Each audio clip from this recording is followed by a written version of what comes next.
तत्सत। हरे कृष्णा। तो आज हम लोग श्रीमद् भगवद गीता द्वितीय अध्याय श्लोक क्रमांक 27-28 अध्ययन करेंगे। 27 नंबर श्लोक आप देखिए अपना बुक में।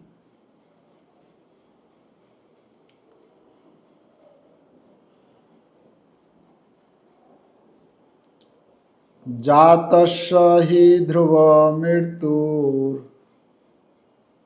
जातस्य हि ध्रुवमृत्यो ध्रुवं जन्म मृतस्य च त्वं जन्मामृतस्य च तस्मादपरिहार्येऽर्थे स्मार्थये न त्वं शुचितुमर्हसि। न त्वं शोचितुमर्हसि। अब इस श्लोक का अनुवाद एवं तात्पर्य श्रील प्रभुपाद के द्वारा। श्रील प्रभुपाद की जय। अनुवाद। जिसने जन्म लिया है उसकी मृत्यु निश्चित है और मृत्यु के पश्चात पुनर्जन्म भी निश्चित है। अतः अपने अपरिहार्य कर्तव्य पालन में तुम्हें शोक नहीं करना चाहिए। तात्पर्य। मनुष्य को अपने कर्मों के अनुसार जन्म ग्रहण करना होता है और एक कर्म अवधि समाप्त होने पर उसे मरना होता है, जिससे वह दूसरा जन्म ले सके। इस प्रकार मुक्ति प्राप्त किए बिना ही जन्म मृत्यु का यह चक्र चलता रहता है। जन्म मरण के इस चक्र से व्यर्थ की हत्या, वध तथा युद्ध का समर्थन नहीं होता, किंतु मानव समाज में शांति तथा व्यवस्था बनाए रखने के लिए हिंसा तथा युद्ध अपरिहार्य है। कुरुक्षेत्र का युद्ध श्री भगवान की इच्छा होने के कारण अपरिहार्य था और सत्य के लिए युद्ध करना क्षत्रिय का धर्म है। अतः अपने कर्तव्य का पालन करते हुए वह स्वजनों की मृत्यु से भयभीत या शोकाकुल क्यों था? यह विधि कानून को भंग नहीं करना चाहता था, क्योंकि ऐसे करने पर उसे उन पाप कर्मों के फल भोगने पड़ेंगे जिनसे वह अत्यंत भयभीत था। अपने कर्तव्य का पालन करते हुए वह स्वजनों की मृत्यु को रोक नहीं सकता था और यदि वह अनुचित कर्तव्य पथ का चुनाव करे तो उसे नीचे गिरना होगा। तो इस श्लोक में जो वर्णन किया गया है, यहाँ हम लोग देख रहे हैं कि अर्जुन को भगवान समझा रहे हैं कि जिसका जन्म हुआ है, हे अर्जुन, तुम अभी तक जो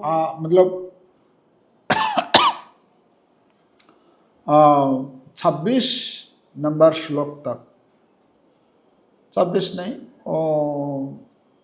25 नंबर श्लोक तक, 25 या तो 24 तक मान लीजिए, 24 नंबर श्लोक तक भगवान आत्मा और शरीर का जो वर्णन किए हैं कि शरीर क्या है, आत्मा क्या है।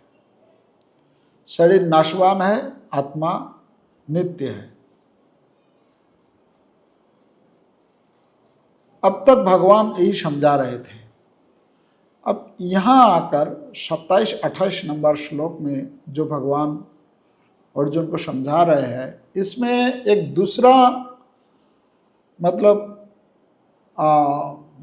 तर्क तर्क के जैसे तर्क न्यायिक लोग होता है, न्याय को फॉलो करते हैं, तो उन लोग तर्क देते हैं, ऐसा है तो ऐसा क्यों होगा, ऐसा होगा तो ऐसा क्यों।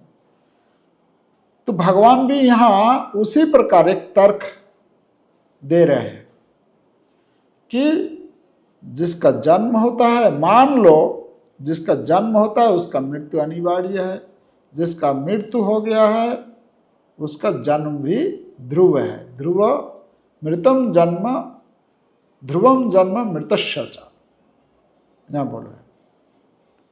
तो मृत्यु अनिवार्य है, तो ये तो सबके लिए है, मृत्यु अनिवार्य। पर एक इसमें जो विचार हमें करना चाहिए कि तो मृत्यु तो सबका होता है, मृत्यु जिसका जन्म हुआ उसका मृत्यु होना ही है, और जिसका मृत्यु हुआ उसका जन्म भी लेना ही है, पड़ेगा उसको। तो अर्जुन को भगवान ये समझा रहा है जिसका जन्म हुआ वो तो मरेगा ही, चाहे तुम कितना भी प्रयास क्यों ना करो, उसका मरना निश्चित है। तुम जो सोच रहे हो कि अगर मैं नहीं मारूंगा तो इन लोग बच जाएंगे, क्या अर्जुन तुम अगर इन लोगों के साथ युद्ध नहीं करोगे तो क्या इन लोग जीवित रहेंगे, रह पाएंगे? तो जैसे श्रीमद् भागवत में जो कथा आती है कि वसुदेव कंस के साथ जो वार्तालाप हुआ, जैसे कंस वो रथ पर सारथी के रूप में बैठकर जो रथ को हाँक रहे थे, लेके जा रहे थे अपना नवविवाहित बहन और वसुदेव जी को, जैसे आकाशवाणी हुई कि रे मूर्ख कंस, तुम जिसको रथ चला के लेके जा रहे हो इसका आठवां गर्भ का संतान तेरा मृत्यु का कारण बनेगा, है ना। जैसे सुना सुनते ही कंस क्या किया, तुरंत अपना जिस हाथ से वो रथ का रस्सी पकड़कर रथ को हाँक रहे थे, वह उसी हाथ को फिर क्या किया, वो तलवार निकालकर देवकी का जो बाल पकड़ लिया, केश पकड़ लिया और उसको मारने जा रहा था। और वसुदेव तुरंत सोचने लगे अब उपाय क्या किया जाए कि देवकी को कैसे बचाया जाए। तो पहले प्रशंसा किया, बहुत तारीफ किया कंस का, तुम वीर हो, बहुत कुछ। फिर उसी में एक तर्क दिया कि मृत्युर जन्मवतम वीरो देहेन सह जायते, अर्थात हे वीर, ये जिस दिन हमारा जन्म हुआ, जन्मवताम, जिस दिन हमारा जन्म हुआ, जन्म के साथ साथ ही हमारा मृत्यु का भी जन्म हुआ। जन्म के साथ मृत्यु भी उत्पन्न होती है।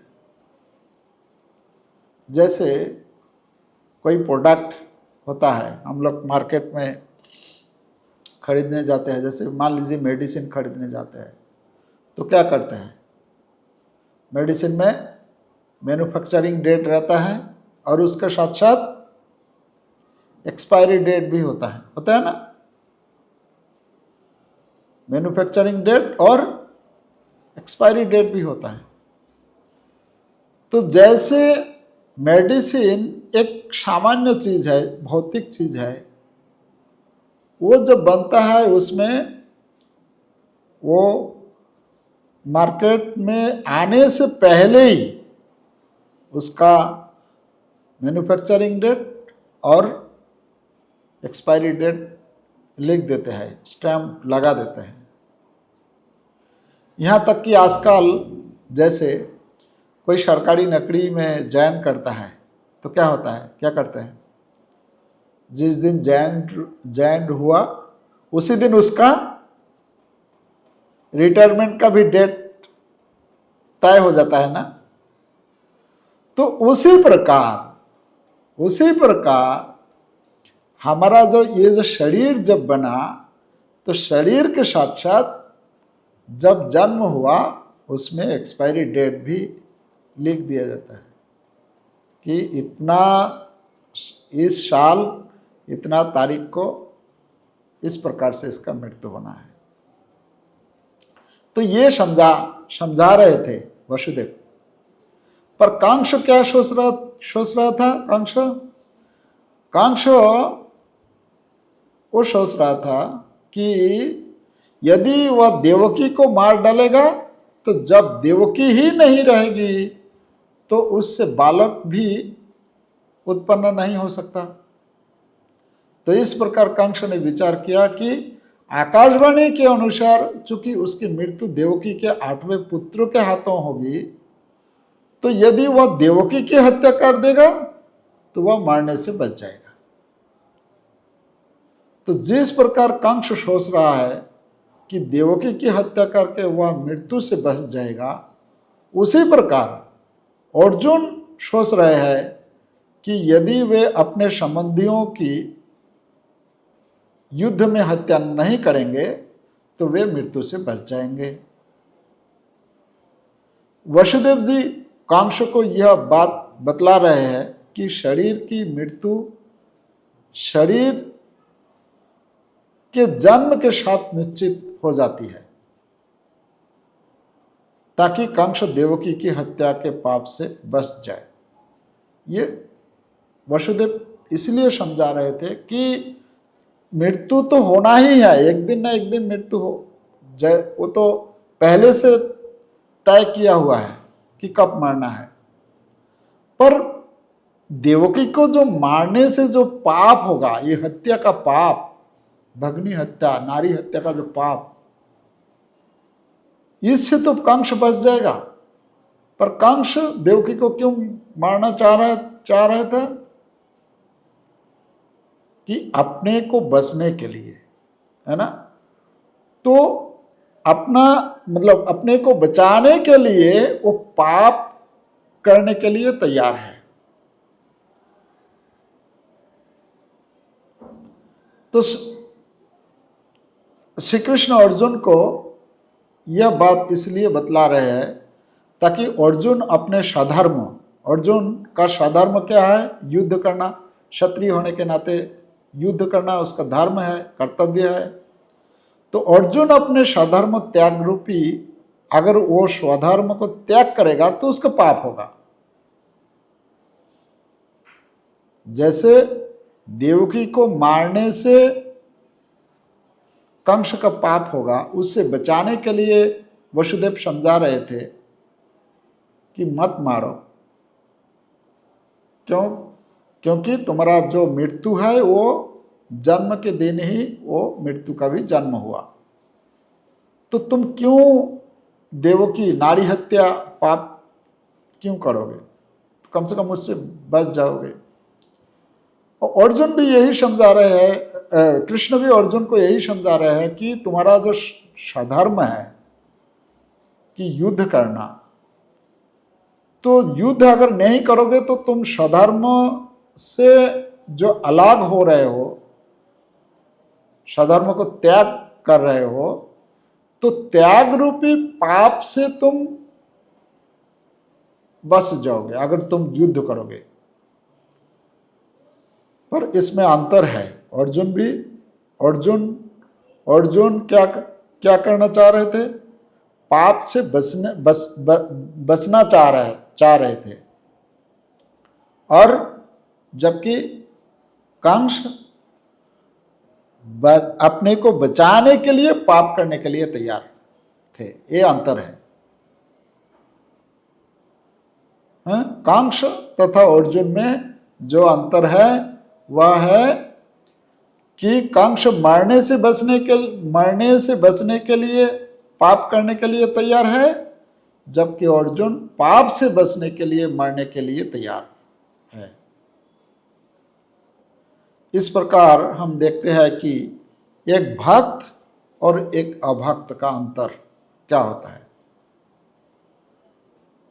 एक भक्त मृत्यु को स्वागत करते हैं और दूसरा मृत्यु से बचने के लिए पाप करने के लिए तैयार हो जाता है। जैसे हम लोग देखते हैं, मृत्यु जब इस प्रकार ऐसा बहुत सारे घटना है जो कि मृत्यु से बचने के लिए कितना कुछ प्लान किया पर नहीं बच पाया। जैसे भागवतम में वो कहानी है, शंबरासुर की कहानी है ना। शंबरासुर श्रीमद् भागवतम के 10वें स्कंद में है। वो भी अपने को बचाने के लिए कितना कुछ प्रयास किया। वो कहानी बहुत अच्छा कहानी है। और ऐसा और भी कहानी है। और ये अभक्त का है। और भक्त का हम लोग अगर देखेंगे भागवतम में, परीक्षित महाराज को जब शमीक मुनि के पुत्र श्रृंगी अज्ञान के कारण परीक्षित को शाप दे दिया कि 7वें दिन सर्प के काटने से उनकी मृत्यु हो जाएगी। जब परीक्षित महाराज को इस बात की सूचना मिली तो यद्यपि वे श्रृंगी मुनि के शाप को विफल कर सकते थे, मतलब इतना ताकत परीक्षित महाराज के अंदर थे, फिर भी उन्होंने कृष्ण की इच्छा समझकर इस शाप को स्वीकार कर लिया और उन्होंने 7 दिनों तक सुखदेव गोस्वामी से श्रीमद् भागवतम का श्रवण किया तथा श्री कृष्ण का स्मरण करते हुए अपना शरीर को छोड़ दिया।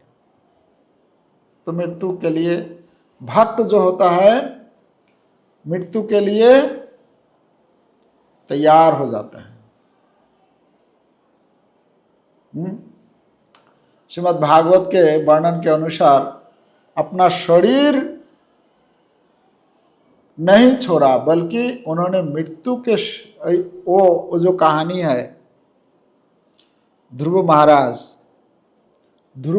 क्या किया, यहाँ जो लिखा है जातस्य ही ध्रुव मृत्यु, पर ध्रुव महाराज के लिए श्रीमद् भागवतम के 4 स्कंद में ये घटना है इस प्रकार कि ध्रुव महाराज जब भगवत धाम जा रहे थे, वहाँ से रथ विमान जब आए तो ध्रुव महाराज जब वो उसमें चल रहे थे तो साक्षात मृत्यु देवता आके हाथ जोड़ते हुए ध्रुव महाराज को बोले कि नहीं महाराज, आप ऐसा नहीं कर सकता है। ये जो शरीर है, ये शरीर जो है इस भौतिक संसार का है, इसको यहीं छोड़ के जाना है आपको। तो इस प्रकार जैसे ही मतलब हाथ जोड़ करके मतलब ध्रुव महाराज के सामने बैठ गए, ध्रुव महाराज क्या किया, वो ध्रुव महाराज मृत्यु के सिर पर एक पैर रखा और दूसरे पैर विमान जो रथ पर चढ़ गए।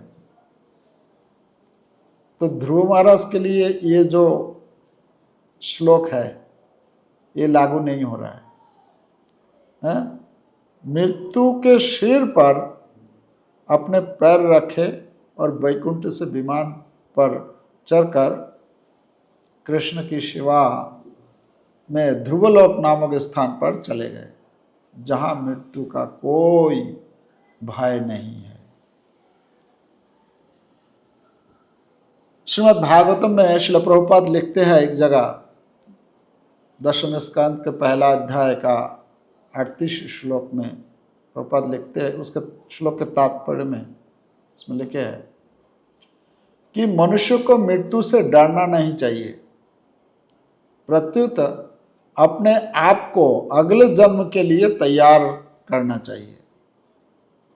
उसे अपने इस मनुष्य जीवन का उपयोग जन्म मृत्यु की क्रिया को समाप्त करने में करना चाहिए।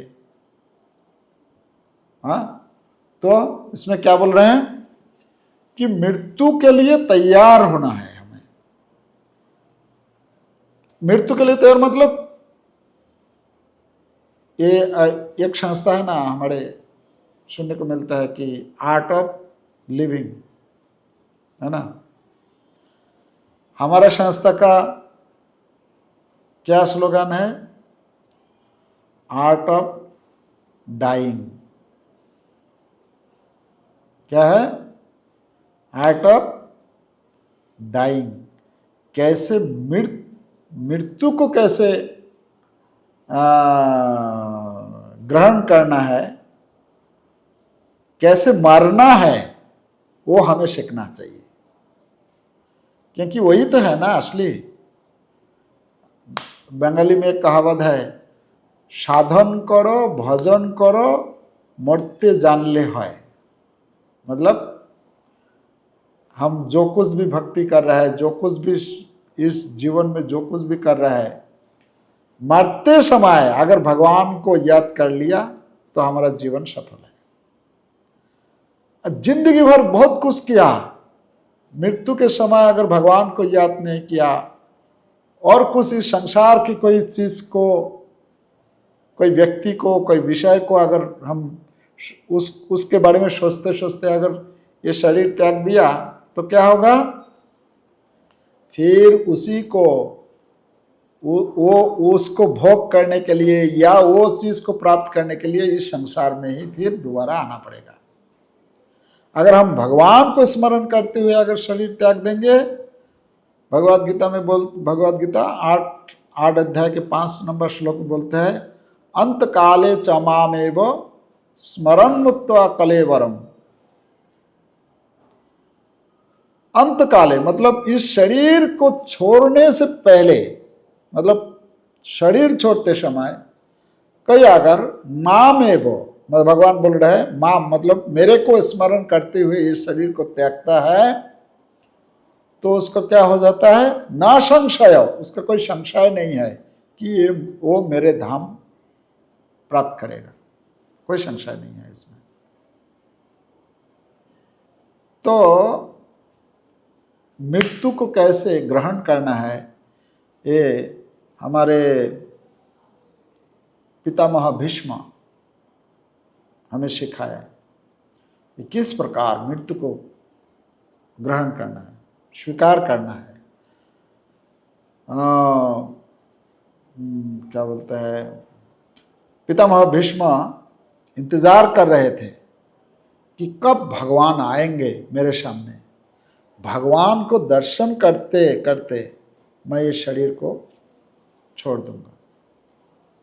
और भगवान जब पंच पांडवों के साथ वहां जाके पहुंचे और पूरा लेटे हुए थे, है ना, तो भगवान को बोले कि आप तब तक मेरे सामने यहाँ रहिए जब तक मैं अपने शरीर को न त्यागूं। मतलब शरीर को मैं ऐसा शरीर त्यागना चाहता हूँ कि आपका दर्शन, आपका जो रूप है, ये रूप को निहारते हुए मैं ये शरीर को त्याग दूं। तो ये है, जैसे उसी प्रकार जगन्नाथपुरी में श्री चैतन्य महाप्रभु को दर्शन करते हुए हरिदास ठाकुर अपना शरीर को त्यागे। श्री चैतन्य चरितामृत में वर्णन है कि हरिदास ठाकुर श्री चैतन्य महाप्रभु को बोले कि हे प्रभु, मेरा एक इच्छा है। क्या इच्छा है हरिदास? तो कि मैं ये चाहता हूँ कि आपका ये मुख कमल चंद्रवदन को दर्शन करते करते और ये मुंह से आपका नाम उच्चारण करते करते मैं ये शरीर त्यागना चाहता हूँ, छोड़ना चाहता हूँ। चैतन्य महाप्रभु पूरा किया। चैतन्य महाप्रभु के गोद में, चैतन्य महाप्रभु गोद में लेकर दर्शन करते करते शरीर त्याग दिया। जैसे वो कहानी है ना रामायण में, जटायु कैसे शरीर त्याग दिया रामचंद्र भगवान को दर्शन करते करते। तो उसी प्रकार ये भक्त का ये है सिद्धि, है ना, कि हम लोग जो है इस प्रकार अपने को तैयारी करें कि मृत्यु के समय भगवान को स्मरण करते हुए भगवान का नाम जप कीर्तन या श्रवण करते करते इस शरीर को त्याग सके। तो यहाँ जो बोल रहा है कि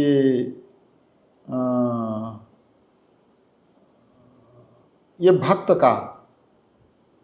का शरीर त्यागना और एक अभक्त अपने को बचाने के लिए कितना कुछ पाप करते हैं। तो जो भी है, और एक श्लोक है हमारा, दूसरा श्लोक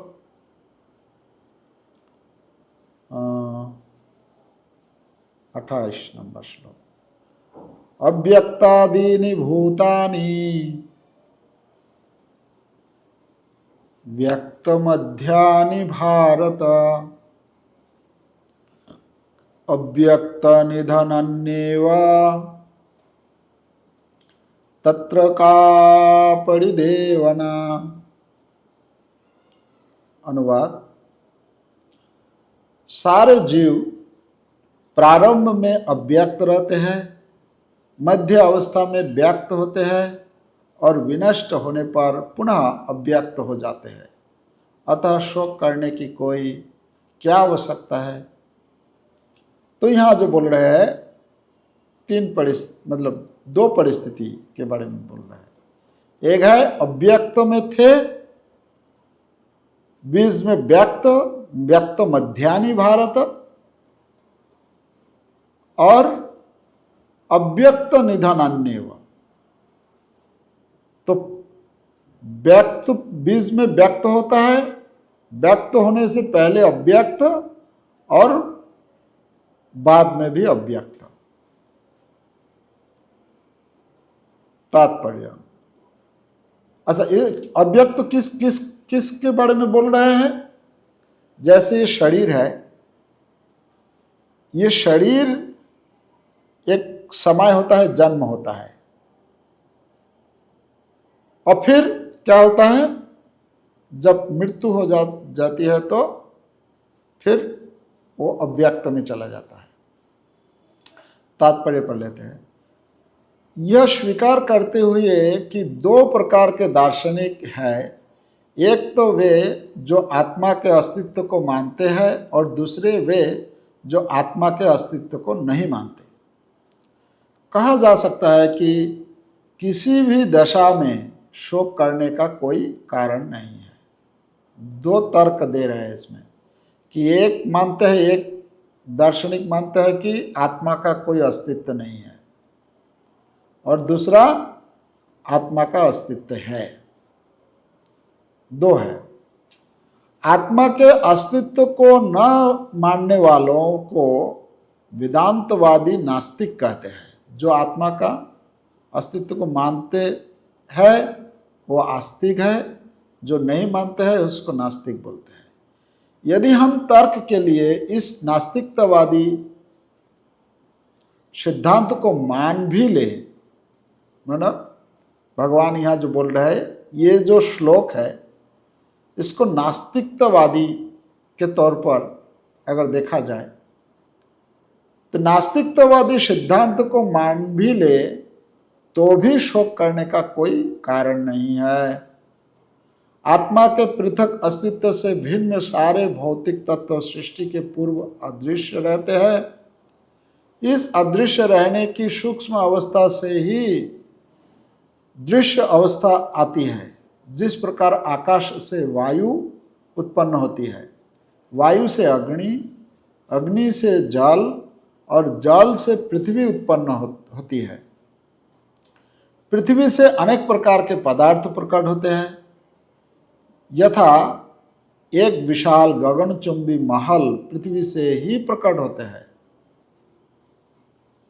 जब इसे ध्वस्त कर दिया जाता है तो वह अदृश्य हो जाता है और अंततः परमाणु रूप में बना रहता है।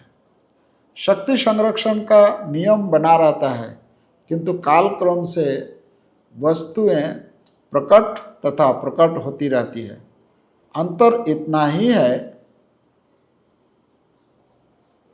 अतः प्रकट होने, व्यक्त या अप्रकट अव्यक्त होने पर शोक करने का कोई कारण नहीं है। यहाँ तक कि अप्रकट अवस्था में भी वस्तुएं समाप्त नहीं होती। प्रारंभिक तथा अंतिम दोनों अवस्थाओं में ही सारे तत्व प्रकट रहते हैं।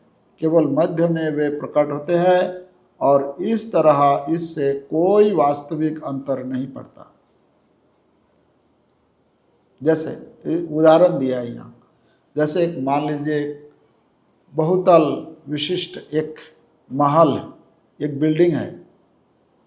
ये बिल्डिंग जो है, बिल्डिंग बनने से पहले ये बिल्डिंग का बनाने का जो तत्व है, वस्तु है, उसमें क्या है? मिट्टी है।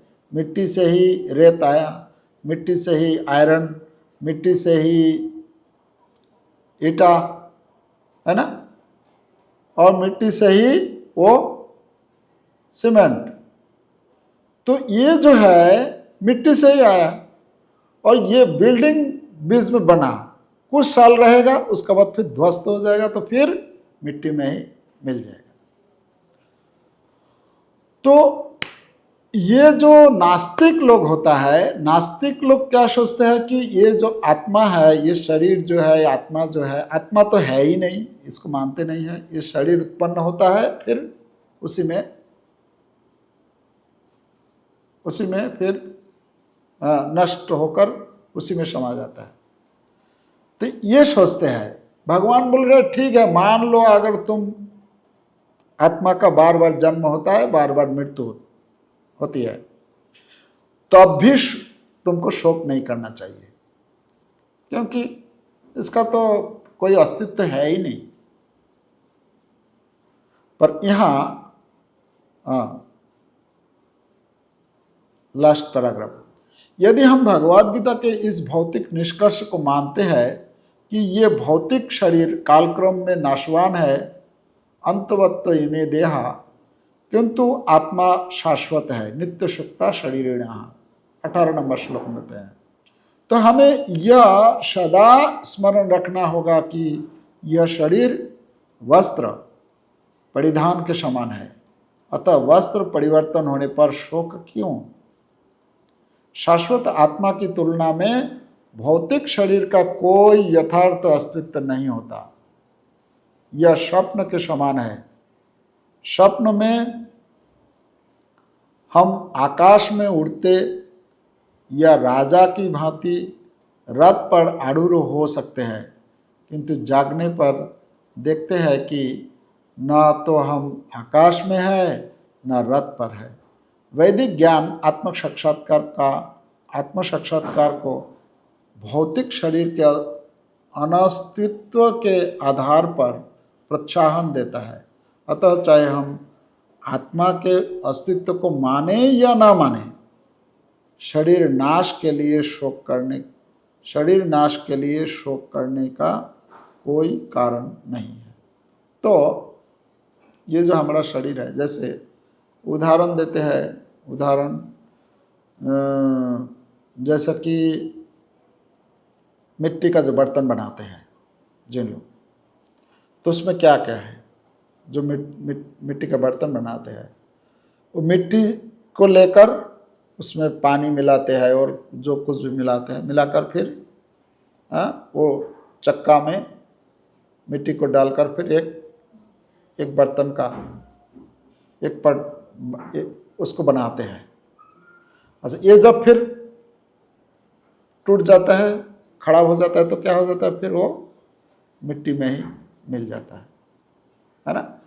तो वो बीज में कुछ दिन के लिए वो एक नाम और उसका एक रूप लेता है ना। बीज में कुछ दिन के लिए वो एक रूप, आकार और एक नाम दिया जाता है उसका। उसी प्रकार ये जो शरीर है हमारा, अलग अलग प्रकार का जो शरीर है, वो बीज में, ऐसा बोल रहा है कि बीज में ये जन्म होता है और फिर क्या हो जाता है, फिर पूर्व अवस्था में फिर चला जाता है। अव्यक्त में, अव्यक्त से आया, व्यक्त मध्यानि, बीज में नाम रूप लिया, फिर अव्यक्त में चला जाता है, ये बोल रहे हैं। तो यहाँ भगवान यही अर्जुन को समझा रहे हैं कि अगर तुम मान भी लो कि ठीक है, ये नास्तिक फिलोसफी है, ये 28 नंबर श्लोक जो है, इसको भी मानोगे तब भी तुमको शोक नहीं करना चाहिए, ये समझा रहे हैं। और इसका बाद फिर 29 नंबर श्लोक में जाके भगवान बताएंगे ये असल में ये जो आत्मा है ये आश्चर्य है। तो फिर 29 और 30 नंबर श्लोक में जाकर इसका कंक्लूजन देते हैं। तो 29 और 30 नंबर श्लोक में फिर हम अगला सत्र में इसका चर्चा करेंगे इस पर। आज का श्लोक में कुछ अगर क्वेश्चन है, कुछ कमेंट है तो बता सकता है, अनम्यूट करके बोलिए।